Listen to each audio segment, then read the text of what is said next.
Bismillahirrahmanirrahim. Assalamualaikum warahmatullahi wabarakatuh. Perkenalkan, nama saya Iis Fitriandini. Saya mahasiswi dari Universitas Cendekia Abditama, Fakultas Tarbiyah dan Ilmu Kejuruan, Program Studi Manajemen Pendidikan Islam semester 2.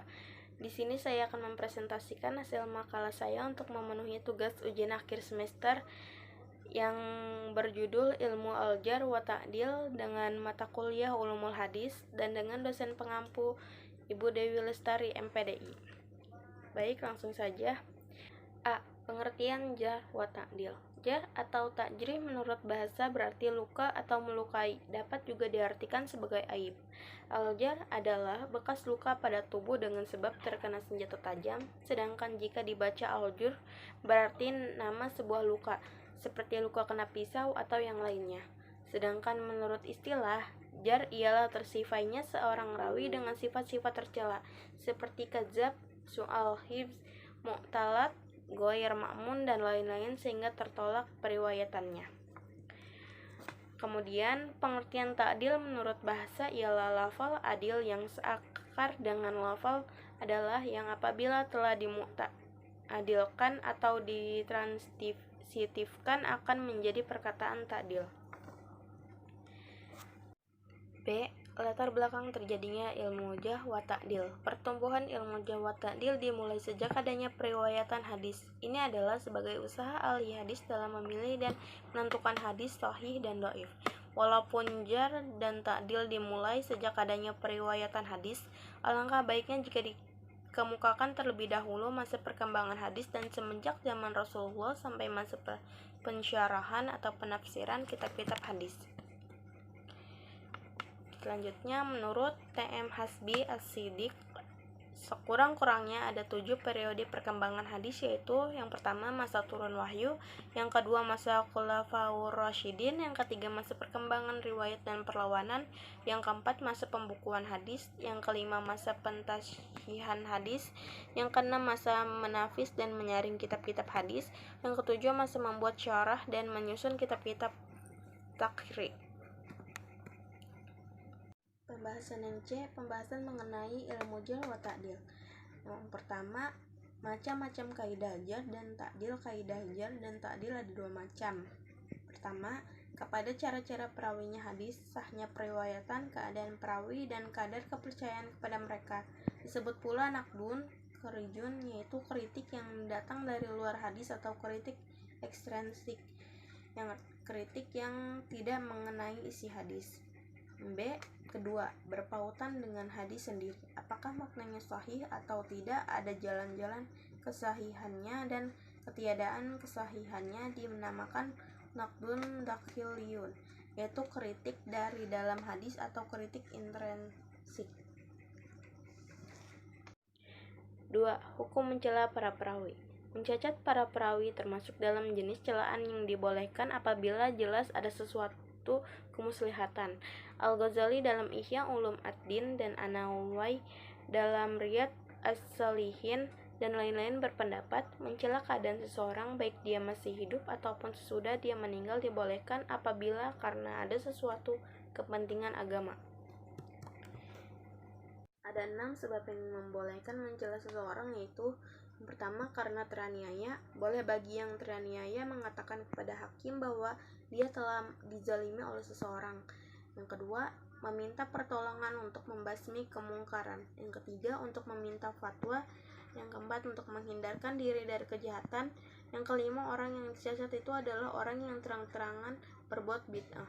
Yang keenam, untuk memperkenalkan pribadi yang sebenarnya. 3.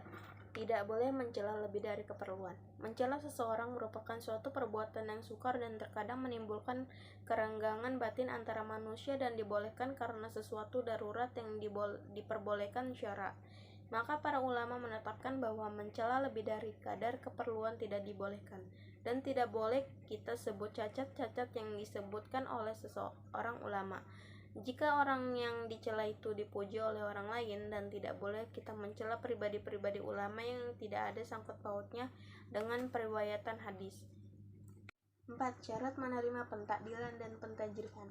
Disyaratkan kepada mu'addil dan para jarih harus berilmu, takwa, wara, jauh dari ta'asyub, dan mengetahui sebab-sebab jarah dan ta'dil.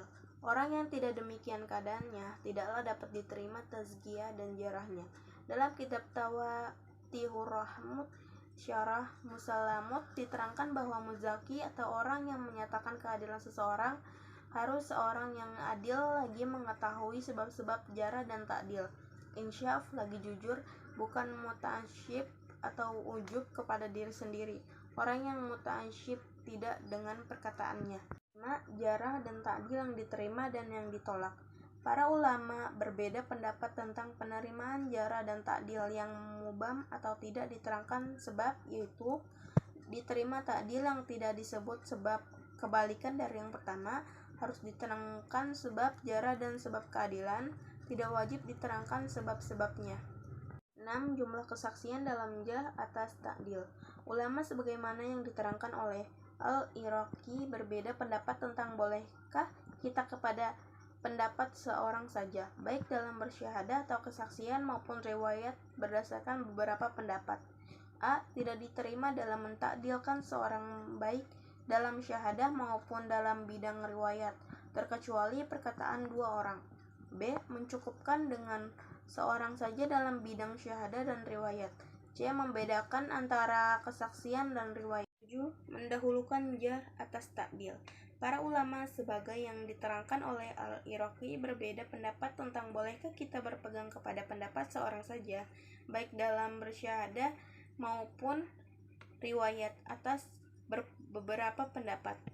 A. Tidak diterima dalam mentakdilkan seorang yang baik dalam syahadah maupun dalam bidang riwayat, terkecuali perkataan dua orang.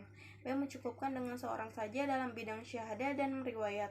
C. Membedakan antara kesaksian riwayat, disyaratkan dua orang pada kesaksian dan cukup seorang pada periwayat. D. Pertentangan jarh wa ta'dil. Apabila bertentangan jarah dan ta'dil terhadap seorang perawi, maka pendapat yang dipandang sahih oleh Ibnu Salah Ar-Razi, Al-Amidi dan lain-lain adalah arah itu didahulukan atas ta'dil secara mutlak, walaupun yang mengadilkan itu lebih banyak jumlahnya. Demikian pula dinukilkan oleh Al-Khatib dari jumhur ulama. Didahulukan jarah atas ta'dil adalah karena orang-orang yang mencacatnya mempunyai pengetahuan yang tidak dipunyai oleh yang mengendalikan itu. Yang mencacatnya menerangkan sesuatu hal yang tersembunyi dari yang mengendalikan. Kesimpulan, dari pembahasan di atas kita dapat menyimpulkan bahwa ilmu jarh wa ta'dil merupakan ilmu yang membahas tentang kaidah-kaidah mencela para rawi dan mengadilkannya. Latar belakang terjadinya ilmu jarh wa ta'dil dimulai sejak adanya periwayatan hadis.